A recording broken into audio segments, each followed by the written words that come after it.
میرے نبی نے فرمایا میرا امتی ہر گناہ کر سکتا ہے، ایک جھوٹ نہیں بول سکتا، ایک دھوکہ نہیں دے سکتا۔ سارا کراچی جھوٹ اور دھوکے کا، کراچی نہیں میرا ملتان لے لو، لاہور، سندھ، بلوچستان لے لو، سرحد لے لو، جھوٹ جھوٹ جھوٹ، دھوکا دھوکا دھوکا، ساری تجارت، سارا سب کچھ اس پہ آ چکا۔ تو بھائیو گن گن کے رکھنے کے شوق نہ کرو، لگانے کا شوق رکھو، اپنے اوپر بھی لگاؤ، اللہ روکتا نہیں۔ کماؤ حلال، حرام نہ ہو، جھوٹ نہ ہو، سود نہ ہو، خیانت نہ ہو، جوا نہ ہو، سٹا نہ ہو، ذخیرہ اندوزی نہ ہو۔ تم سارے تاجر، کراچی کے نہیں پورے پاکستان کے تاجر عبد الرحمن بن عوف کی جیب میں آ جاؤ گے، جیب میں۔ عبد الرحمن بن عوف رضی اللہ عنہ جو 10 بڑے صحابہ میں ایک، جب ان کا انتقال ہوا تو 3 ارب 10 کروڑ 20 لاکھ دینار، تو تمہیں تو پاگل بنا گیا بنیا، دنیا کا سب سے بڑا بنیا، تمہیں کاغذ دے کے تمہیں سیٹ صاحب بنا دیا، شیخ صاحب بنا دیا، پتہ نہیں کیا کچھ بنا دی۔ اور عبد الرحمن جو چھوڑ کے مر رہے ہیں، کاغذ نہیں، 3 ارب 10 کروڑ 20 لاکھ دینار، ایک دینار 4.5 معاشے کا ہوتا تھا۔ اب اس کو تم ضرب تقسیم کر کے دیکھ لو کہ عبد الرحمن کتنا چھوڑ کے دنیا سے تشریف لے گئے تھے۔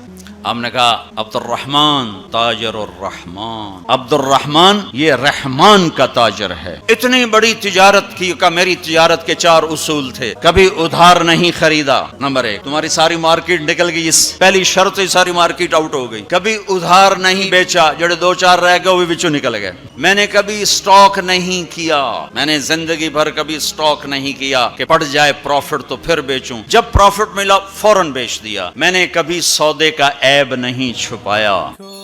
سوشل میڈیا پر سب سے قدیم اور سب سے ریلائبل برانڈ درسقرآن.com